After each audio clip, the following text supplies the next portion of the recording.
Hello every one. S B ഐയുടെ minor account opening form എങ്ങനെ fill ചെയ്യാമെന്നാണ് നമ്മൾ നോക്കുന്നത്. അക്കൗണ്ട് ഫിൽ ചെയ്യുന്നതിന് മുന്നേ നമ്മൾ എന്തൊക്കെ ഡോക്യുമെൻറ്റ്സ് വേണമെന്ന് നമുക്ക് നോക്കാം. അതിന് വേണ്ട ഡോക്യുമെൻറ്റ്സ് എന്ന് വെച്ചാൽ ചൈൽഡിൻ്റെ 2 ഫോട്ടോ, ബർത്ത് സർട്ടിഫിക്കറ്റിൻ്റെ കോപ്പി, ആധാർ കാർഡിൻ്റെ കോപ്പി, അതുപോലെ തന്നെ പേരൻറ്റിൻ്റെ 2 ഫോട്ടോയും ഒരു ആധാർ കാർഡിൻ്റെ കോപ്പിയും. ഇവയാണ് നമുക്ക് അക്കൗണ്ട് ഓപ്പണിങ്ങിന് വേണ്ട ഡോക്യുമെൻറ്റ്സ്. ഇനി എങ്ങനെയാണ് അക്കൗണ്ട് ഓപ്പണിംഗ് ഫോം ഫില്ല് ചെയ്യുന്നതെന്ന് നോക്കാം.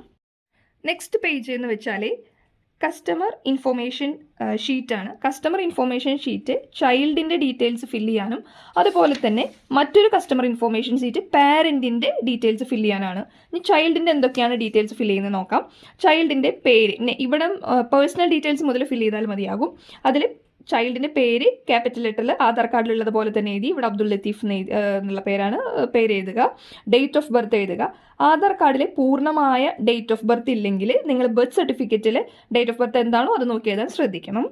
ജെൻഡർ മെയിലോ ഫീമെയിലോ, അതിൽ മെയിലിൻ്റെ ബോക്സിൽ ടിക്ക് ചെയ്തു. മാരിറ്റൽ സ്റ്റാറ്റസ് അൺമാരീഡ് ബോക്സിൽ ടിക്ക് ചെയ്തു. അതിനുശേഷം അബ്ദുൾ ലത്തീഫ് ഇതിലെ ഈ ചൈൽഡ് അക്കൗണ്ട് ഓപ്പൺ ചെയ്യാൻ പോകുന്നത് തൻ്റെ ഫാദറിൻ്റെ കൂടെയാണ്. അതുകൊണ്ട് ഈ ഫാദറിൻ്റെ ബോക്സിൽ ടിക്ക് ചെയ്തു. എന്നിട്ട് ഫാദറിൻ്റെ പേര് ഇവിടെ എഴുതി. തൊട്ട് താഴെ നെയിം ഓഫ് ദ ഗാർഡിയനിൽ ഫാദറിൻ്റെ പേര് എഴുതി. റിലേഷൻഷിപ്പ് വിത്ത് ഗാർഡിയൻ എന്നുള്ളടത്ത് ഫാദറിന് എഴുതി. നമുക്കതുപോലെ തന്നെ മദറിൻ്റെ കൂടിയും അക്കൗണ്ട് ഓപ്പൺ ചെയ്യാം. മദറിൻ്റെ പേര് എഴുതിയിട്ട് റിലേഷൻഷിപ്പ് വിത്ത് ഗാർഡിയൻ എന്നുള്ളടത്ത് മദർ എന്ന് എഴുതിയാൽ മതിയാവും. നാഷണാലിറ്റി ഇന്ത്യൻ എന്ന ബോക്സ് ടിക്ക് ചെയ്തു. സിറ്റിസൺഷിപ്പ് ഇന്ത്യൻ എന്ന് ടിക്ക് ചെയ്തു. നെക്സ്റ്റ് വലിയൊരു ബോക്സിൽ ഒക്യുപ്പേഷൻ ടൈപ്പ് ആണ് കാണുന്നത്. അതിൽ സ്റ്റുഡൻറ്റ് എന്നിട്ടുള്ള ബോക്സ് ആണ് ടിക്ക് ചെയ്തേക്കുന്നത്. അതിനുശേഷം ആനുവൽ ഇൻകം വാർഷിക വരുമാനം, അത് നമുക്ക് എന്തെങ്കിലും എഴുതിയാൽ മതിയാകും. 100 200 1000 എന്തെങ്കിലും എഴുതിയാൽ മതിയാകും, അത് കുഴപ്പമില്ല. സോഴ്സ് ഓഫ് ഫണ്ടിൽ നമ്മൾ അതേഴ്സ് ടിക്ക് ചെയ്തിട്ട് ഗ്രാൻഡ് എന്നാണ് എഴുതിയത്. ഗ്രാൻഡെന്നോ സ്കോളർഷിപ്പ് എന്നോ കുട്ടികൾക്ക് അങ്ങനെ എന്തെങ്കിലും എഴുതാൻ സാധിക്കും. റിലീജിയൻ മുസ്ലിം ബോക്സ് ടിക്ക് ചെയ്തു. കാറ്റഗറി OBC ടിക്ക് ചെയ്തു. പേഴ്സൺ വിത്ത് ഡിസബിലിറ്റി നോ എന്ന് കൊടുത്തു. പൊളിറ്റിക്കലി എക്സ്പോസ്ഡ് പേഴ്സൺ നൺ എന്ന് കൊടുത്തു. Country of tax residence of India എന്നുള്ളത് യെസ് എന്ന ബോക്സിൽ ടിക്ക് ചെയ്തു. അതായത് ഇന്ത്യയിൽ തന്നെയാണ് നമ്മൾ സ്ഥിരതാമസമെങ്കിൽ യെസ് എന്ന ബോക്സ് ടിക്ക് ചെയ്യാം, ഒരു കുഴപ്പമില്ല. ഇനി പാൻ കാർഡ് നമ്പറാണ് അടുത്തത് ചോദിച്ചിരിക്കുന്നത്. കുട്ടിക്ക് പാൻ കാർഡ് എടുക്കാത്തതുകൊണ്ട് എന്നെ എന്ന് എഴുതി. മൊബൈൽ നമ്പർ എഴുതുമ്പോൾ നമ്മൾ STD കോഡ് വയ്ക്കണം, +91, പിന്നെ 10 ഡിജിറ്റുള്ള ഫോൺ നമ്പർ എഴുതുക. നെക്സ്റ്റ് പേജിലെ ഐഡൻറ്റിറ്റി പ്രൂഫാണ്. ഐഡൻറ്റിറ്റി പ്രൂഫായിട്ട് നമ്മൾ വെച്ചിരിക്കുന്നത് ആധാർ കാർഡാണ്. അതുകൊണ്ട് D എന്നിട്ടുള്ള box possession of proof of Aadhaar എന്ന ബോക്സ് ടിക്ക് ചെയ്തതിന് ശേഷം താഴെ ഡോക്യുമെൻറ്റ് നമ്പറിൻ്റെ അവിടെ ആധാർ നമ്പർ 12 അക്കമുള്ള ആധാർ നമ്പർ എഴുതുക. തൊട്ട് താഴെ അഡ്രസ് ഡീറ്റെയിൽസിൽ കറൻറ്റ് എന്ന ബോക്സ് വേണം ടിക്ക് ചെയ്യാനായിട്ട്.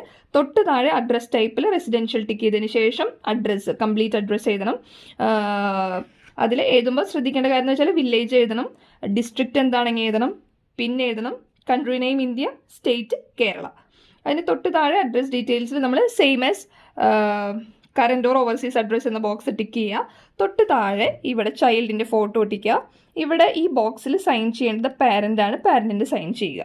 ഇതാണ് അക്കൗണ്ട് ഓപ്പണിംഗ് ഫോം വരുന്നത്. അക്കൗണ്ട് ഓപ്പണിംഗ് ഫോമിൽ നമുക്ക് ഏത് ടൈപ്പാണോ അക്കൗണ്ട് അതിൽ നമ്മൾ സേവിങ്സ് അക്കൗണ്ട് ആണ് ടിക്ക് ചെയ്തിരിക്കുന്നത്. അതിനുശേഷം മോഡ് ഓഫ് ഓപ്പറേഷൻ നമ്മൾ അതേഴ്സ് ടിക്ക് ചെയ്തിട്ട് നാച്ചുറൽ ഗാർഡിയൻ ഓഫ് മൈനർ എന്ന് എഴുതുക. 10 വയസ്സായ കുട്ടികളുടെ താഴെയുള്ള കുട്ടികളുടെ mode of operation natural guardian of minor ആയിരിക്കും. പാരൻറ്റ് തന്നെയായിരിക്കും അഥവാ ഗാർഡിയൻ തന്നെയായിരിക്കും ഈ അക്കൗണ്ട് ഓപ്പറേറ്റ് ചെയ്യുന്നത്. പേജ് നമ്പർ 4 വരുമ്പോൾ നമ്മൾ ഇവിടെ ടിക്ക് ചെയ്യുക I don't want to nominate any person in this account എന്ന ബോക്സ് ടിക്ക് ചെയ്തതിന് ശേഷം തൊട്ട് താഴെയുള്ള ബോക്സിൽ പാരൻറ്റ് സൈൻ ചെയ്യുക. ഡിക്ലറേഷൻ സെൽഫ് സർട്ടിഫിക്കേഷൻ്റെ തൊട്ട് താഴെയുള്ള ബോക്സിൽ പാരൻറ്റ് സൈൻ ചെയ്യുക. ഫിഫ്ത്ത് പേജിൽ വരുന്ന ടേംസ് ആൻഡ് കണ്ടീഷൻസ് ആണ്. ആ പേജിൽ തൊട്ട് താഴെ ഒരു ബോക്സ് ഉണ്ട്, ആ ബോക്സിൽ പാരൻറ്റ് സൈൻ ചെയ്യുക. പേജിൽ ഫോം 60 ആണ് വരുന്നത്. കുട്ടിക്ക് പാൻ കാർഡ് എടുക്കാത്തത് കൊണ്ട് ഫോം 60 എന്ന ഈ പോർഷൻ ഫില്ല് ചെയ്യേണ്ടതാണ്. ഇവിടെ നെയിം എന്നുള്ളിടത്ത് കുട്ടിയുടെ പേരാണ് എഴുതേണ്ടത്. അതിന് തൊട്ട് താഴെ വേരിഫിക്കേഷൻ I എന്നുള്ളിടത്ത് എഴുതേണ്ട പേര് പാരൻറ്റിൻ്റെ പേരാണ്. ആ പാരൻറ്റ് തന്നെ വേണം ഇവിടെ സൈൻ ചെയ്യാനായിട്ട്. അതിൻ്റെ തൊട്ട് താഴെ ഫഡ്ക ഡിക്ലറേഷൻ ഫോം ഉണ്ട്. ഫഡ്ക ഡിക്ലറേഷൻ ഫോമിൽ പ്ലേസ് ഓഫ് ബർത്ത് കറക്റ്റായിട്ട് എഴുതുക. കൺട്രി ഓഫ് ബർത്ത് ഇന്ത്യ എന്ന് എഴുതുക. അഡ്രസ്സ് ആധാറിലുള്ള പോലെ തന്നെ അഡ്രസ്സ് എഴുതുക. അതിൽ സ്റ്റേറ്റ് എഴുതണം, വില്ലേജ് എഴുതണം, കൺട്രി എഴുതണം, പിൻകോഡ് എഴുതണം. തൊട്ട് താഴെ പാരൻറ്റ് സൈൻ ചെയ്തിട്ടിരിക്കണം. ഇത്രയാണ് നമ്മൾ അക്കൗണ്ട് ഓപ്പണിംഗ് ഫോമിൽ ഫില്ല് ചെയ്യാനുള്ള കാര്യങ്ങൾ.